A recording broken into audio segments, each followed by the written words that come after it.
अस्सलाम वालेकुम स्टूडेंट्स, मेरा नाम सर एम बी खान है और अब मैं आपको फिजिक्स का सेकंड चैप्टर मेजरमेंट पढ़ा रहा हूँ।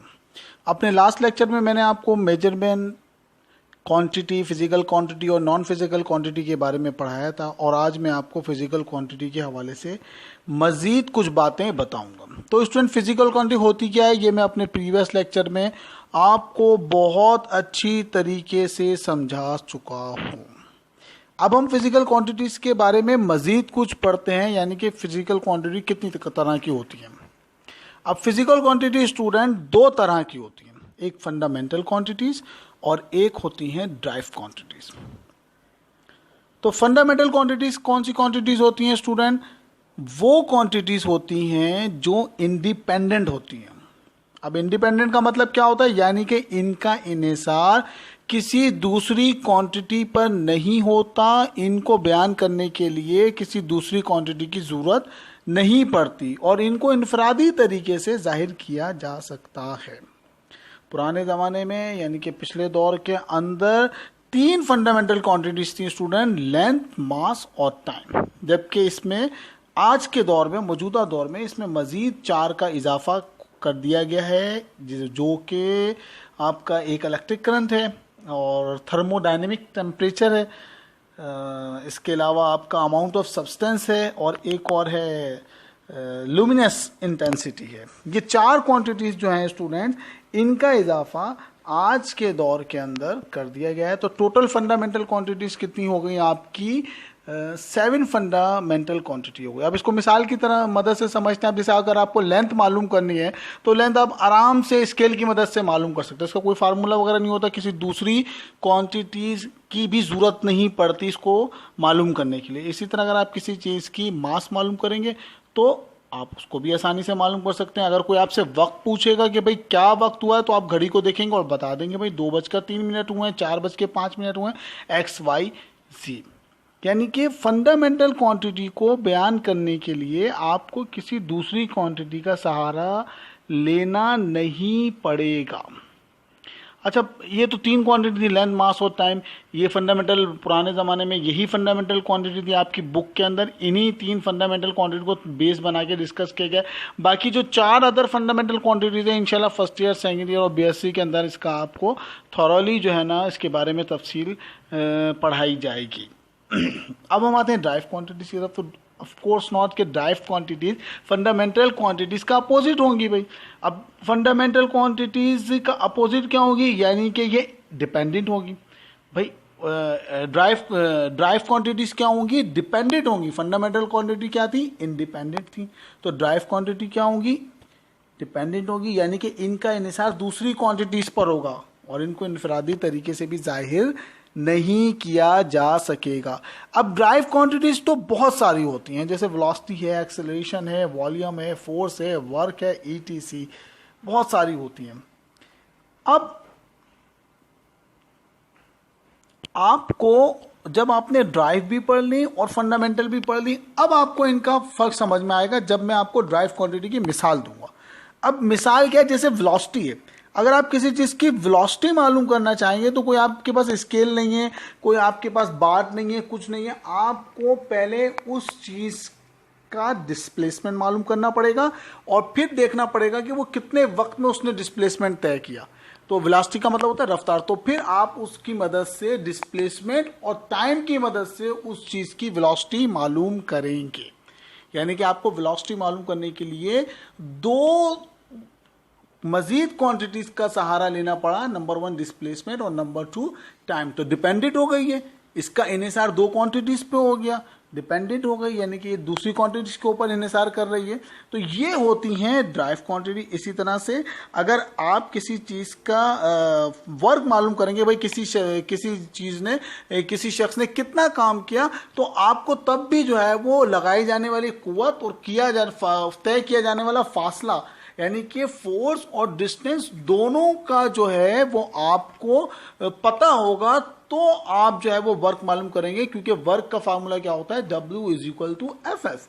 देखिए, काम, किसी चीज किए गए काम, फिजिक्स की रूह से किए गए काम का मालूम करने के लिए आपको दो चीजों का पता होना जरूरी होता है, यानी कि फोर्स का और डिस्टेंस का। तो यानी कि वर्क आपकी क्या हो गई, ड्राइव क्वांटिटी हो गई। तो स्टूडेंट समझ में आया आपका कि फंडामेंटल और ड्राइव क्वांटिटीज में क्या फ़र्क है। तो लेंथ आपकी जो है वो आराम से आप स्केल की मदद से मालूम कर सकते हैं, जबकि वेलोसिटी आप स्केल की मदद से नहीं, बल्कि आपको वेलोसिटी मालूम करने के लिए दो क्वांटिटीज का पता होना ज़रूरी है, तो डिस्प्लेसमेंट और टाइम। तो इसका मतलब है कि जो आपकी फंडामेंटल क्वांटिटीज हो गई वो इंडिपेंडेंट होती हैं, और जो ड्राइव क्वांटिटीज होती हैं वो क्या होती हैं, डिपेंडेंट ऑन अदर क्वांटिटीज होती हैं। अच्छा, अब हम बात करेंगे यूनिट्स की, कि यूनिट क्या होती है। तो ये समझना आपके लिए बहुत ज़रूरी है। बहुत ही आसान अल्फाज में आपको समझाने की कोशिश करते हैं कि यूनिट क्या होती है। फिजिकल क्वांटिटी को मेजर करने की स्टैंडर्ड टर्म है। क्या है यूनिट? फिजिकल क्वांटिटी को मेजर करने की जो स्टैंडर्ड टर्म है वो यूनिट कहलाती है। अब मिसाल से इसको हम समझाते हैं कि जैसे कि लेंथ है, अब लेंथ को मेजर करते हैं मीटर में, सेंटीमीटर में, नैनोमीटर में, माइक्रोमीटर में, ईटीसी। तो ये सारी मीटर, सेंटीमीटर, नैनोमीटर, ये क्या है आपकी यूनिट्स हैं। किसकी यूनिट है? लेंथ की यूनिट है। इसी तरह मैस है, मैस को आप क्या करते हैं, मेजर करते हैं किलोग्राम में, ग्राम में, नैनोग्राम और माइक्रोग्राम और मिलीग्राम और ईटीसी। तो ये सारी की सारी जो है वो किसकी यूनिट हो गई? मैस की है। इसी तरह टाइम है, अब टाइम को आप मेजर करते हैं, किस में मेजर करते हैं भाई? सेकंड में करते हैं, आवर में करते हैं, मिनट में करते हैं, nano second, micro second, etc, इन सब में टाइम को मेजर करते हैं। तो अगर कोई आपसे पूछेगा भाई what is the unit of time, तो आप बताएंगे कि भाई सेकंड है, माइक्रो सेकंड है, आवर है, मिनट है, ये सब टाइम की यूनिट है। तो समझ में आया स्टूडेंट? तो क्या हो गया, क्या कहना चाह रहा हूं मैं, यूनिट क्या होती है? फिजिकल क्वांटिटी को मेजर करने की स्टैंडर्ड टर्म। अब इसको हम मजीद आपको समझाने के लिए एक और मैं मिसाल देता हूं कि अगर कोई आपसे वक्त पूछे कि भाई क्या वक्त हुआ, तो आप क्या बोलेंगे?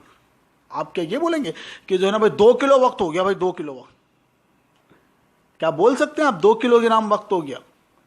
क्या आप बोल सकते हैं भाई 5 लीटर वक्त हुआ है, 5 लीटर 2 किलो वक्त हुआ है?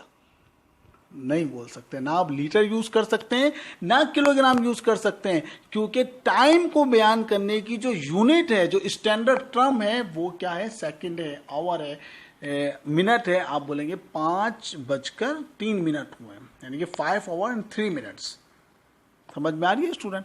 इसी तरह से अगर आप पेट्रोल डलवाने जाते हैं, बॉयज तो सारे जाते ही हैं पेट्रोल डलवाने, तो अगर आप पेट्रोल डलवाने जाते हैं तो आप पेट्रोल वाले से क्या कहते हैं? पेट्रोल पंप वाले से, भाई 2 सेकंड टाइम डाल दो, 2 सेकंड पेट्रोल डाल दो, ऐसा बोलते हैं। 2 किलो पेट्रोल डाल दो, क्या ऐसा बोलते हैं? नहीं, आप क्या कहते हैं? 2 लीटर पेट्रोल डाल दो, ऐसे बोलते हैं ना स्टूडेंट। 2 लीटर पेट्रोल डाल दो, 2 किलो नहीं बोलते, 2 सेकंड नहीं बोलते। क्यों नहीं बोलते? सेकंड क्यों नहीं बोलते पेट्रोल डलवाते हुए? किलो क्यों नहीं बोलते? क्यों नहीं बोलते? क्योंकि जो लिक्विड है उसकी जो यूनिट है, स्टैंडर्ड यूनिट, वो क्या है? लीटर है। इसी तरह अगर आप चावल खरीदने जाते हैं तो उसको बोला करें ना भाई 2 मीटर चावल दे दो मतलब 2 मीटर चावल दे दो। आप बोल सकते हैं, कैन यू इमेजिन कि आप बोले उससे 2 मीटर चावल दे दो, 2 सेकंड चावल दे दो? वो तो आपको डंडे मारेगा, बोलेगा पागल क्या हो गया। क्यों नहीं बोल सकते? वजह क्या है? वजह यह है कि मैस की यूनिट क्या होती है? किलोग्राम होती है। तो आप नहीं बोल सकते कि जो है वो 2 मीटर 2 लीटर चावल दे दो, बल्कि आप क्या बोलेंगे? 2 किलोग्राम या 2 किलो चावल दे दो। तो उम्मीद है स्टूडेंट अब आपकी समझ में आ जाएगा कि यूनिट क्या होती है। फिजिकल क्वांटिटी को मेजर करने की स्टैंडर्ड टर्म होती है, क्या? यूनिट कहलाती है। अब यूनिट कितनी तरह की होती है? यूनिट 2 तरह की होती है, fundamental unit and drive unit.